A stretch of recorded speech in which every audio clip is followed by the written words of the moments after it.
Ternyata gini Kang ceritanya, setelah saya ngomentari justru saya banyak asupan data gitu dari Kalimantan. Beberapa orang ngasih data ke kita, kok ternyata begini gitu. Oh, Berarti ya harus ditentang gitu. yang maksudnya asupan data itu gimana, Kang? Oh iya Kang, ada satu lagi data, 10 tahun yang lalu tentang cerita guru sekumpul ditentang oleh ulama besar Kalimantan namanya Syekh. Nah, kalau Siap. orang yang ngaku-ngaku bisa membelah diri jadi tiga, gimana, Kang? Dan disaksikan katanya, Kang. Justru kalau ngomongnya disaksikan, kita akan sangat mudah untuk membantai itu saksinya siapa, terjadi di mana, dan siapa yang melihat. Jelas ini bertentangan Kang. Kenapa? Karena Siap, Kang. Saya ingin berikan pengumuman di sini, teman-teman. Ya, bagi siapapun kalian yang merasa pemimpinnya guru sekumpul, kalau tidak terima, mampukah kalian untuk berdialog begitu, secara live? Iya, Kang? ya, jawabannya sudah saya ketahui Kang, nggak bakalan ada yang mampu. Karena mereka model fanatik aja. Loh, saya dulu pernah mendatangi Buya Rozi Hasim, langsung diribat beliau. Saya pernah datangin Tania itu kan yang mengaku berguru sama Nabi Khadir. Ya saya kalau intinya ngajak ketemu saya siap Kang. Jangankan di medsos, video call seperti ini atau apa atau online. Kita datang aja siap kok. A'udzubillahiminasyaitonirrajim. Bismillahirrahmanirrahim. Teman-teman, berhubung dengan semakin gencarnya muhibbin-muhibbinnya guru sekumpul tidak terima dengan video-video saya, di mana saya memberikan statement pernyataan menolak khurafat-khurafat yang disebar. Kenapa saya menyebutnya khurafat? Karena selama 1500 tahun peradaban Islam berdiri, baru kali ini ada seorang muslim yang tega menyatakan makamnya Rasulullah gerak-gerak, terus Rasulullah bangkit katanya. Lalu ada pernyataan juga kalau guru sekumpul punya surga sendiri dan mampu mengeluarkan siapapun yang dia kehendaki dari neraka ke surga. Padahal 1500 tahun peradaban Islam berdiri, tidak ada satupun para sahabat, tabi'in, tabi'ut tabi'in, para imam mazhab, para orang-orang soleh mengaku punya surga dan mampu memasukkan siapapun musuh-musuhnya ke dalam surga, mengeluarkannya dari neraka ke dalam surga. Karena hak itu, teman-teman, murni milik Allah Subhanahu wa Ta'ala, dan juga memiliki 100 karomah segala macam, bisa membelah diri. Terus yang paling gila menurut saya, mensunnahkan cium kubur. Entah itu ngutip dari kitab mana, tetapi sebagai seorang alim ulama katanya, untuk memberikan hukum seperti ini harus hati-hati. Harus hati-hati. Tidak boleh sembarangan, karena sangat berbahaya. Dan di video ini saya ingin menghubungi sahabat saya yang dimana beliau sudah 2 tahun memberikan tanggapan terhadap khurafat-khurafat guru sekumpul dan telah melakukan banyak dialog dengan muhibbinnya, dan beliau berani mempertanggungjawabkan statementnya dengan cara apa? Untuk dialog ilmiah, bahkan mubahalah pun beliau berani. Baik, tidak perlu panjang lebar, saya akan langsung hubungi Kang Maisa Al-Mantani. Assalamualaikum. Waalaikumsalam warahmatullahi wabarakatuh. Masya Allah. Apa kabar Kang Maisa? Alhamdulillah sehat Kang. Kesibukan apa ini? Sekarang agendanya lagi keliling Jawa Tengah, Jawa Timur. Kesibukannya tur ya? Kesibukan saya ngeberantas haluisme yang aku wali, tarekat, hikmat. Takbir. Baik Kang, kita langsung ke pembahasan saja ya. Siap. Kang Mahesa, sudah berapa lama Kang Mahesa ngeberantas haluisme, dan yang paling tertuju sekarang, yang paling viral sekarang adalah guru sekumpul. Sudah berapa lama Kang? Saya awalnya 2 tahun yang lalu ngeritik guru sekumpul, tapi paling 5 video lah. Habis itu selesai. Dan terakhir semenjak saya main TikTok bulan Sya'ban kemarin lah, bulan Sya'ban sebulan full istirahat bulan puasa menghormati Ramadan, dan ternyata diteruskan oleh Kang Heri Pras. Saya awalnya itu Kang nggak tahu sama sekali ya.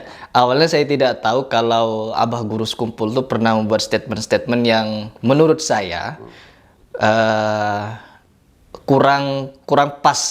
Kalau makamnya Nabi Muhammad goyang-goyang, gerak-gerak, bergejolak, lalu Nabi Muhammad keluar dari kubur, berjalan dan lain sebagainya. Awalnya itu saya nonton. Saya itu pelajari dulu tuh Kang. Ya, saya pelajari, saya searching, terus muncul Kang Mahesa. Di situ saya nyimak pembahasan Kang Mahesa. Oh, ternyata ada landasannya kita tidak terima. Akhirnya saya coba bahas. Akhirnya apa kan? Banyak yang nyerang saya juga dan kebetulan juga sedikit ya Kang yang mulai berpikir. Ya. Karena mungkin ramenya Akang diserang pasti, wong saya yang followernya cuma 100 saja banyak diserang. Apalagi Akang dari 1 juta subscriber ya. Ya resikonya lebih besar Akang. Betul. Sampai detik ini ngomong-ngomong sudah pernah dapat ancaman pembunuhan? Sudah pernah belum? Ada. Ancaman Ada, ya? ancaman mau didatangi ada, ancaman mau dijemput ke Kalimantan ada, pokoknya ancaman-ancaman banyak. Bahkan ada yang mau datangi saya, Kang. Tanggal sekian, hari ini, bulan ini katanya mau ke sini. Pas saya tunggu gak ada dateng, Kang.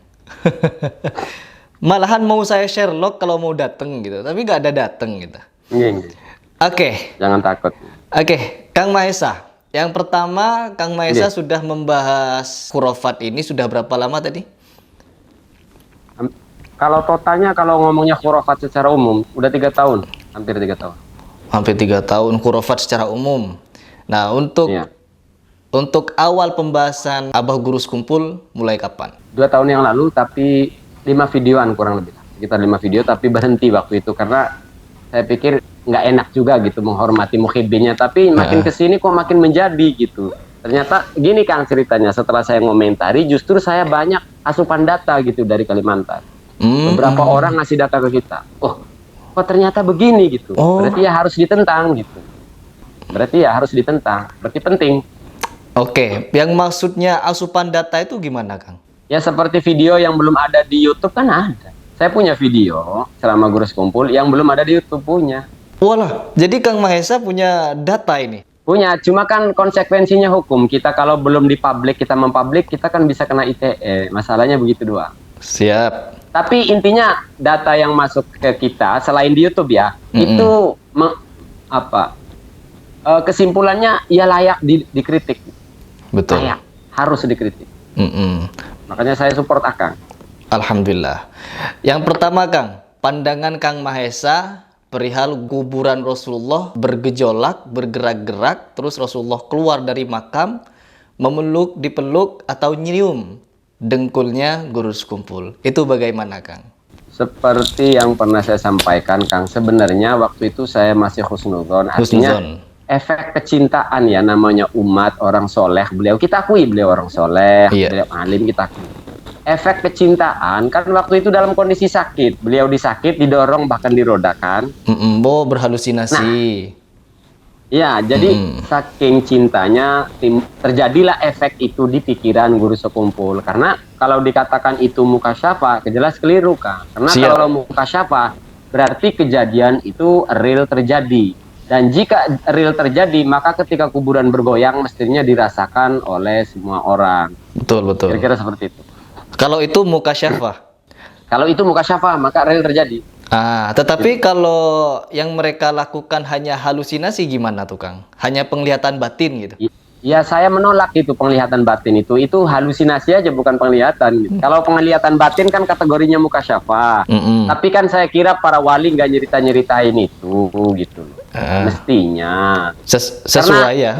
Di sini kan ada kata kuncinya kuburan bergoyang. Kalau sudah melibatkan perkara indrawi, perkara fisik, mestinya terlihat sebagaimana bulan terbelah dulu. Jadi ketika Nabi ditantang itu kan, kalau benar kamu Rasul, coba bulan dibelah. Lalu mintakan kepada Allah bulan terbelah. Dan yang melihat bulan terbelah ini bukan hanya Nabi dan orang-orang kafir di sekeliling Nabi. Tapi terlihat juga oleh orang lain. Begitupun perang Badar nih. Kan logiknya begitu kalau dalil. Betul. Artinya dalil itu real. Ya. Atau misal perang Badar Kang. Maka kalau ada orang mengklaim malaikat datang ke kita, kalau itu penglihatan batin dia mukasyafah, ya mestinya jangan diceritain. Kalau itu real, contoh perang Badar, kan malaikatnya terlihat bahkan oleh orang kafir. Betul Kang. Betul. Kalau bertasyakul gitu. Jadi intinya itu cuma halusinasi. Bisa jadi halusinasi, bisa jadi ya ngedongeng, ngebohong, biar keren. Oke, jadi kesimpulannya dari video yang beredar itu, kuburan gerak-gerak, Nabi keluar dari kubur, itu hanya dongeng ya Kang? Halusinasi ya, jadi itu dongeng real terjadi. Real terjadi itu di pikiran alias tidak nyata. Siap. Oke, Ingat ya teman-teman, berarti itu adalah kesimpulannya. Dan di sini Kang Mahesa ini memiliki landasan dan bisa dipertanggungjawabkan. Kalian yang tidak terima boleh hubungin saya untuk mengadakan dialog ilmiah dengan Kang Mahesa. Tapi itu nanti. Iya Kang? Siap. Baik Kang, pertanyaan kedua Kang, bagaimana tapi sudah ini, mereka mengaku punya surga sendiri, mampu dan kawak memasukkan siapapun yang ada di neraka keluar menuju surga. Ini siapapun katanya, musuh-musuhnya. Nah itu bagaimana pandangan Akang? Meyakini bahwa guru sekumpul punya surga sendiri, apalagi sampai ada tambahan bisa menentukan si A si B masuk surga. Justru konsekuensi yang akan diterima oleh masyarakat justru mengurangi nilai hadis-hadis Nabi tentang 10 sahabat yang dapat jaminan. Artinya gini Kang, kalau di kalangan sahabat saja hanya 10 yang dapat jaminan. Betul. Kok bisa? Loh sahabat loh, hanya 10. Betul. Kok bisa? Otomatis ya sahabat yang lain juga dalam kondisi yang masuk surga. Husnudon, tapi itu dalam konteks husnudon. Lah kok bisa ada orang sekarang mengklaim punya surga sendiri, di mana yang memiliki surga ini bisa menentukan si B masuk, karena surga itu gini mestinya Kang, surganya Akang buat Akang doang tuh. Betul. Nanti buat Akang. Tapi nanti itu urusan akhirat itu. Iya. Saya kira kategorinya ini lebih dari sekedar kehaluan ya, kalau mengklaim punya surga sendiri lalu bisa menentukan seorang ini masuk, lebih dari sekedar kehaluan, bertentangan dengan dalil Kang. Bertentangan. Jadi kesannya ecek-ecek Kang, 10 sahabat itu kesannya remeh gitu, murahan. Ternyata guru sekumpul juga bisa menentukan. Menurut lah. Oke Kang, siap. Pertanyaan berikutnya. Artinya ya teman-teman, di poin kedua, orang yang telah dijamin oleh Allah Subhanahu wa taala itu 10 sahabat sudah dijamin tuh masuk surga. Tapi gak ngaku-ngaku punya surga sendiri dan mampu masukkan siapapun dari neraka ke surga. Tetapi ini umat zaman akhir yang menjamin masuk surga siapa? Ya, apa cuma klaim murid-muridnya gitu ya Kang? Jadi kita nggak boleh seperti ini teman-teman. Artinya kita di sini hanya melawan sesuatu yang bertentangan dengan hadis sahih Nabi Muhammad SAW. Nah, coba Akang barangkali Akang punya pendukung dari Kalimantan, coba nanti warga Kalimantan minta kirimkan buku 100 karomah guru sekumpul, karena saya cuma punya 1. Nah, itu menarik. Akang harus baca itu. Di Tokopedia banyak Kang. Saya sudah beli. Oh iya udah beli aja. Beli aja. Akang beli nanti dibahas di konten. Nah, saya sudah beli, cuman masih dikirim, masih OTW. Oke, nanti saya yang ngasih dalil ke Akang bahas nanti itu ya. Tenang aja Kang, lanjut perjuangan. Oke, siap Kang. Nah, pertanyaan berikutnya Kang. Pertanyaan berikutnya. Ini kan berbicara tentang zikir-zikir, terus doa-doa, terus ziarah makam. Saya kemarin membahas pembahasan disunatkan ke makam lalu mencium batu nisannya. Sedangkan jumhur ulama sepakat kalau ke makam itu ada sunnah-sunnahnya yang bertentangan seperti itu. Malahan mencium nisan, ngusap-ngusap berlebihan seperti itu hukumnya makruh. Paling ringannya mubah Kang. Nah, kalau ada orang yang mensunnatkan, itu bagaimana pendapat Akang? Wah, lebay kali itu kalau sampai disunahkan ya. Tapi kalau terjadi khilaf itu menyentuh, bahkan Imam Ahmad bin Hambal dulu sampai kuburannya habis Kang, diambil tanahnya, sebatas tabaruk itu boleh. Tapi kalau dalam konteksnya sunnah, menyunahkan, menganjurkan, saya kira itu sudah membuat hukum baru saya kira. Ya karena yang paling khilafiyah itu terjadinya antara boleh apa tidak boleh Kang. Nah. Jadi kalau tadi dikatakan jumhur ulama menolak, itu jumhur ulama dari klan tertentu ya, saya nggak boleh sebutin di sini, dari klan tertentu. Kalau jumhur ulama maksudnya seluruh dunia, maka perbedaannya boleh dan tidak boleh. Tapi kalau menganjurkan, mencium, saya kira nggak ada lah. Nggak ada itu. Mencium itu, menganjurkan itu. Ini sampai mensunatkan katanya kan? Sunnah itu berarti konteksnya kan ma yusabu ala fi'lihi. Ada sunnah ini secara ilmu hadis, sunnah itu ma usnida ilan nabi min qaulin afi'lin. Sunnah dalam istilah fikih itu ma yusabu ala fi'lihi wala yu'aqabu ala tarkihi. Diperbuat dapat pahala, tidak diperbuat enggak apa-apa. Itu namanya sunnah dalam istilah fikih.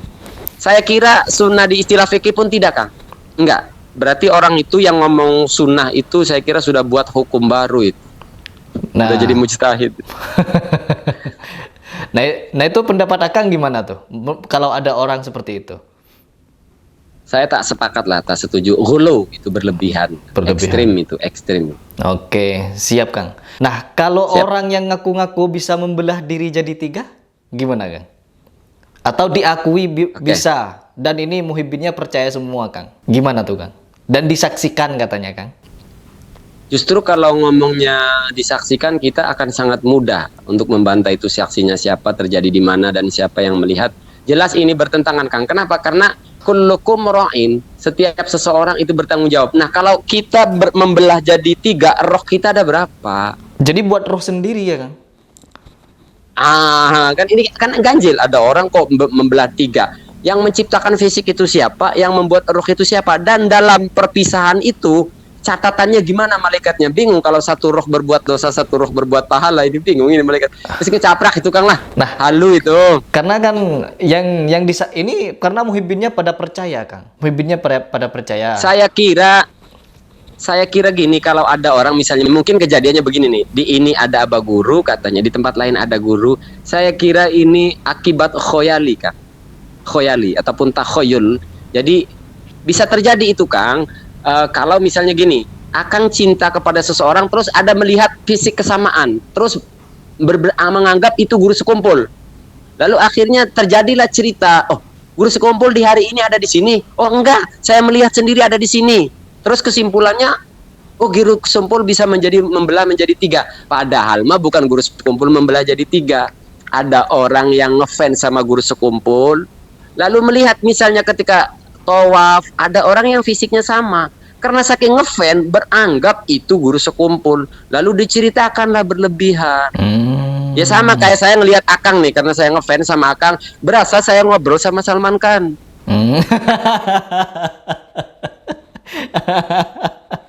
Paham Kang, paham. Paham ya? Karena kan tadi ngebahas masalah amali ya, perbuatannya guru sekumpul. Kalau mecah jadi 3, yang satu katanya ngobrol di ruang tamu, yang satu lagi sholat zuhur. Sholat zuhurnya dari jam 12 sampai asar Kang. Masih ruku katanya. Allahu Akbar. Terus yang satunya lagi wirid. Itu kebingungan dan ditanya. Jelas itu Kang. Jelas apa itu Kang? Jelas halu ngecaprak bin gedap terus. Aduh ya Allah. Udah dipotong sama Kang Maisa teman-teman. Halu, ya bohong, dongeng, khurafat. Teman-teman, saya selama ini sudah dialog dengan beberapa muhibbin. Ya, teleponan juga, chat juga sampai capek. Dan alhamdulillah sebagian dari mereka juga mulai sadar dan menyatakan kalau guru sekumpul ya atau guru zuhdi offside begitu. Oh iya Kang, ada satu lagi data. 10 tahun yang lalu tentang cerita guru sekumpul ditentang oleh ulama besar Kalimantan namanya Syekh Nuruddin. Oh pernah itu Syekh Kang? Nuruddin sekarang, woi, muridnya Syekh Yasin Padang lagi. Syekh Yasin Padani, ulama besar, diakui keilmuannya. Posisinya sekarang di Bogor. Nanti Akang sowan ke beliau. Siap Kang. Jadi sudah pernah ada yang melawan Kang? 10 tahun yang lalu Kang. 10 tahun yang lalu sudah ada yang menentang, tapi itulah menentang guru sekumpul di Kalimantan, resikonya yang harus diterima. Ya, pahamlah, nggak usah diucapin. Iya, bener Kang. Paham lah ya. Sekarang beliau di Bogor Kang. Ini perlu kita tentang karena begini Kang, orang Asy'ari ini sering dituduh oleh sahabat-sahabat kita di Salafi, dituduh sebagai penyembah kubur. Dan inilah yang terjadi. Asy'ari menolak kehuluan itu, enggak. Oh iya Kang? Kami ke kuburan itu sebatas ziarah, bukan meminta-minta gitu. Nah, dan kita juga kan harus melindungi ulama-ulama kita. Ulama-ulama kita enggak halu. Itu mah murni kehaluan aja kalau ada mengklaim bla bla bla itu. Bahkan kita lihat sendiri tuh, ada video-videonya kalau di makamnya guru sekumpul bagaimana itu. Nah, iya kan sampai berjoget-joget Kang. Joget-joget. Saya kira itu balasan buat orang yang menyebut kuburan Nabi bergoyang. Akhirnya kuburannya di tempat goyang, dibuat goyang. Siap Kang. Saya ingin berikan pengumuman di sini teman-teman. Ya bagi siapapun kalian yang merasa muhibbinnya guru sekumpul, kalau tidak terima, mampukah kalian untuk berdialog begitu secara live? Iya Kang? Ya, jawabannya sudah saya ketahui Kang, nggak bakalan ada yang mampu. Karena mereka model fanatik aja. Aduh, gimana ini? Ya Allah, pantesan. Dulu Kang pernah ada kejadian pembela guru sekumpul ngajak buka tafsir Jalalain. Lalu saya bilang, gini aja, saya baca satu bait, bait berikutnya kamu yang baca gantian. Saya baca satu bait, tafadhol gantian kamu. Langsung turun dari lab. Ternyata modal gertak.